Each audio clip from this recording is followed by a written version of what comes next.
ایسی تعظیم کو عبادت کہا جائے گا۔ یہی وجہ ہے کہ علماء نے بیان کیا ہے کہ سجدے کی دو قسمیں ہوتی ہیں، ایک سجدہ تعظیم کا ہوتا ہے، ایک عبادت کا ہوتا ہے۔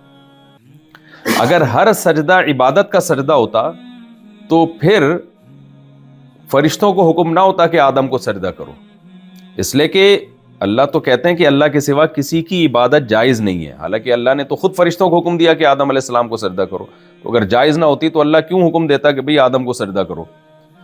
تو اسی وجہ سے اللہ نے حکم دیا کہ وہ سجدہ عبادت والا نہیں تھا، وہ صرف آدم علیہ السلام کو ایک رسپیکٹ دینا تھا۔ اس میں یہ کانسیپٹ نہیں تھا کہ ہم آدم کے سامنے سر جھکائیں گے تو آدم ہماری بگڑی بنائیں گے اور آدم ہمیں نفع اور نقصان پہنچائیں گے، نہ نہ نہ بھائی، یہ تو مٹی کے بنے ہمارے سامنے بنے، یہ بھی اپنے نفع اور نقصان کے مالک نہیں ہے اور ہم بھی اپنے نفع اور نقصان کے مالک نہیں ہیں، یہ ہمارے نفع نقصان کے مالک نہیں، ہم ان کے نفع نقصان کے مالک نہیں، تو صرف سر کو زمین پہ رکھا گیا ہے۔ تو یہ والا سجدہ تعظیم کا سجدہ تھا، یہ شرک والا سجدہ نہیں تھا، کیونکہ شرک والا سجدہ ہوتا، عبادت والا سجدہ ہوتا تو اللہ پابندی لگاتا، کیونکہ اللہ نے اپنی عبادت کے علاوہ ہر ایک کی عبادت کو حرام قرار دیا ہے۔ یعقوب علیہ السلام کے بھائیوں نے سجدہ کیا یوسف علیہ السلام، یعقوب علیہ السلام کے بیٹوں نے سجدہ کیا یوسف علیہ السلام کے سامنے، وہ بھی تعظیم والا سجدہ تھا۔ تو پتہ یہ چلا کہ بھائی ایک تعظیم ہوتی ہے اور ایک ہوتا ہے اس کانسیپٹ کے ساتھ کسی کو کی تعظیم کرنا کہ یہ آپ کے نفع اور نقصان کا مالک ہے۔ جب اس کانسیپٹ کو سامنے رکھ کر آپ کسی کو رسپیکٹ دیتے ہیں اور تعظیم والا عمل کرتے ہیں، یہ عمل عبادت کہلائے گا اور یہ اللہ کے سوا کسی کے لیے حلال نہیں ہے، خوب سمجھ لیں۔ ہاں، اس امت میں تعظیم والے سجدے پر بھی اللہ نے پابندی لگا دی تاکہ شرک کا دروازہ ہی بند ہو جائے، خوب سمجھ لیں۔ ایک بات تو یہ ہو گئی۔ دوسری بات یہ کہ شریعت میں کچھ مواقع ایسے ہیں جہاں آپ کی نیت یہ نہ بھی ہو کہ سامنے والا نفع اور نقصان پہنچا سکتا ہے اور آپ سامنے والے کو عزت دیں، تو شریعت نے بعض مواقع ایسے ہیں کہ ان میں اس تعظیم ہی کو شرک قرار دے دیا۔ مثال کے طور پر آپ کسی پتھر کے بت کے سامنے جھکتے ہیں، جب آپ سے پوچھا جاتا ہے آپ اس کو عزت کیوں دے رہے ہیں، آپ یہ سمجھتے ہیں کہ میرے نفع اور نقصان کا مالک ہے، آپ کہتے ہیں نہیں نہیں نہیں، یہ میرے نفع نقصان کا مالک نہیں ہے، مجھے پتا ہے، میں ویسے رسپیکٹ دے رہا ہوں۔ تو یہ جو آپ کسی بت کے سامنے اگر جھکیں گے نا، تو شریعت نے آپ کے عمل کی جو آپ لاجک پیش کر رہے ہیں کہ میں ویسے ہی جھک رہا ہوں، شریعت اس لاجک کو نہیں مانتی۔ شریعت کہتی ہے آپ کافر ہو جاؤ گے، یعنی پتھر کے بنے ہوئے بت کے سامنے آپ کسی بھی نیت سے سجدہ کریں گے تو اسلام نے اس عمل کو کفر ہی قرار دیا ہے۔ اگر ویسے کسی شخص کے سامنے سجدہ کریں گے تو آپ سے آپ کی نیت پوچھی جائے گی، حرام تو ہے، گناہ تو ہے، ہر قیمت پہ سجدہ کرنا حرام ہے، لیکن نیت پوچھی جائے گی۔ اگر آپ کہتے ہو میری نیت یہ تھی، میرے ذہن میں یہ تھا کہ یہ مجھے نفع اور نقصان دے سکتا ہے، تو آپ کافر ہو جاؤ گے، اس لیے کہ آپ نے عبادت کر لی کسی اور کی۔ اور اگر آپ کہتے ہو میری نیت یہ نہیں تھی کہ مجھے نفع نقصان پہنچا سکتا ہے، میں ویسے ہی رسپیکٹ دینے کے لیے جھکاؤں، تو گناہ گار ہو گئے، کافر نہیں ہوگے۔ لیکن کسی پتھر کے بنے ہوئے بت کے سامنے اگر آپ جھک گئے تو پھر آپ 100 دفعہ کہتے رہو کہ میں نہیں مانتا کہ یہ مجھے نفع نقصان پہنچا سکتا ہے، لیکن شریعت آپ کی بات نہیں مانتی، اسلام آپ کو کافر ہی قرار دے گا۔ وجہ اس کی ہے کہ پتھروں کے سامنے جھکا ہی اس نیت سے جاتا ہے کہ یہ مجھے نفع اور نقصان پہنچا سکتے ہیں، اس کے علاوہ کوئی اور نیت ہوتی نہیں ہے، تو یوں کہا جائے گا یہ جھوٹ بول رہا ہے آدمی، تو عند اللہ بھی کافر ہو جائے گا اور اس پہ جو ہے دنیاوی حکام میں بھی اس کو کافر ہی قرار دیا جائے گا۔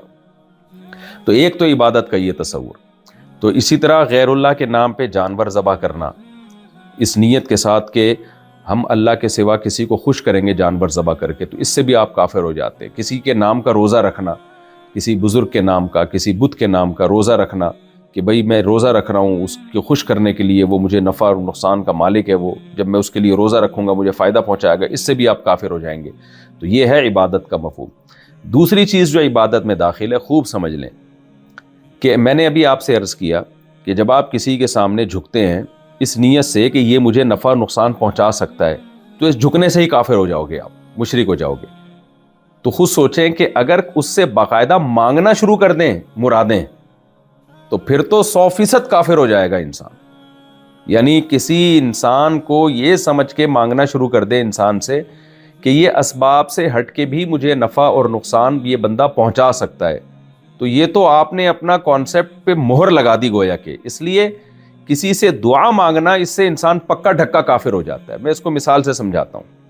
دیکھیں جب بھی ہم کسی سے مدد مانگتے ہیں نا، تو اس مدد کی دو صورتیں ہوتی ہیں۔ میں جیسے آپ سے مانگتا ہوں بھئی پانی لے آئیں، تو آپ اٹھیں گے، چل کے جائیں گے، کولر کو کھولیں گے، پانی نکالیں گے اور مجھے پلائیں گے. یہ سارے کام لاجک کے تحت ہو رہے ہیں. یہ وہ ہیلپ ہے جس سے انسان کافر نہیں ہوتا. یہ ہم پولیس سے بھی مدد مانگتے ہیں، گورنمنٹ سے بھی مدد مانگتے ہیں، لوگوں سے بھی مدد مانگتے ہیں، ڈاکٹروں سے بھی مدد مانگتے ہیں. یہ مدد صبح و شام لوگ ایک دوسرے سے مانگ رہے ہیں. یہ والی مدد نبی سے بھی نبی کے دور میں مانگی جاتی تھی. نبی کے پاس لوگ آتے تھے، آپ ہماری شفاعت کر دیں، یہ کام کر دیں، تو اسباب کے تحت آپ صلی اللہ علیہ وسلم ان کے کام کر دیا کرتے تھے. تو یہ مدد سب سے مانگی جا سکتی ہے. ہم ڈاکٹروں سے ہیلپ لے رہے ہوتے ہیں، پولیس سے ہیلپ لے رہے ہوتے ہیں. مدد ایک وہ ہوتی ہے کہ آپ کو پتہ ہے کہ اسباب کی دنیا میں یہ کام ہونا ممکن ہی نہیں ہے، پھر آپ کہو کہ یار تم یہ کام کر دو. اس کا مطلب آپ سمجھتے ہو کہ اس کو کچھ ایسی طاقتیں ہیں کہ یہ کسی لاجک کے بغیر بھی کام کر دیتا ہے. اب جیسے حضرت مریم کو اللہ تعالیٰ نے شوہر کے بغیر اولاد دے دی. یہ کام کوئی ڈاکٹر نہیں کر سکتا. کوئی میڈیسن ایجاد ہوئی نہیں ہے کہ شوہر کے بغیر اولاد ہو جائے، باپ کے بغیر بچہ پیدا ہو جائے. کوئی ہے ہی نہیں. یعنی یہ سائنٹیفکلی ممکن ہی نہیں ہے. اسی طرح سائنٹیفکلی یہ ممکن ہی نہیں ہے کہ کوئی آگ میں جائے اور جلے نہیں، اور اس کے باڈی پہ کوئی کیمیکل بھی نہ لگا ہوا ہو. آپ کوئی آگ میں جل رہا ہے، آپ کسی بزرگ سے کہتے ہو کہ آپ کچھ پھو کرو اور یہ جو ہے نا یہ جلنے سے بچ جائے، اور آپ کو اللہ نے یہ طاقت دی ہے کہ آپ یہ کر سکتے ہو. اس کا مطلب آپ یہ سمجھتے ہو کہ اللہ نے اس شخص کو اسباب سے ہٹ کے بھی کچھ اختیارات دیے ہوئے ہیں. تو جب بھی آپ نے یہ کانسیپٹ آپ نے رکھا کہ کسی شخص کو، کسی جن کو، کسی فرشتے کو، کسی پیغمبر کو، کسی بزرگ کو خود سے اختیارات ہیں یا اللہ کے دینے سے اختیارات ہیں کہ وہ اسباب سے ہٹ کے بھی کچھ کام کر سکتا ہے، تو جہاں آپ کا یہ نظریہ بنا آپ اسی وقت اسلام سے خارج ہو جاؤ گے. کیونکہ اللہ کہتا ہے کہ میں نے اسباب سے ہٹ کے اختیارات کسی کو نہیں دیے، نہ کسی نبی کو، نہ کسی ولی کو، نہ کسی جن کو، نہ کسی فرشتے کو. یہ سارے اختیارات میرے ہاتھ میں ہیں، میرے پاس ہیں.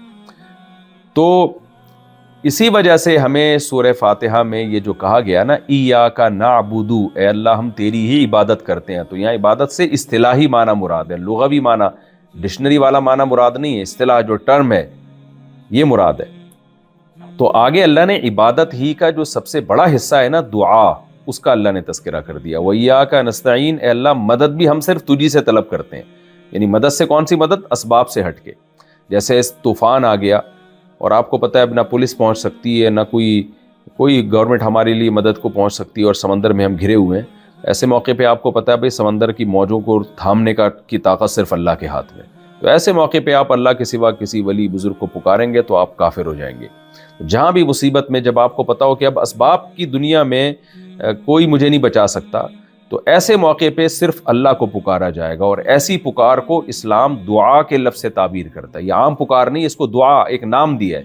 اس لیے دعا اللہ کے علاوہ کسی سے جائز نہیں ہے.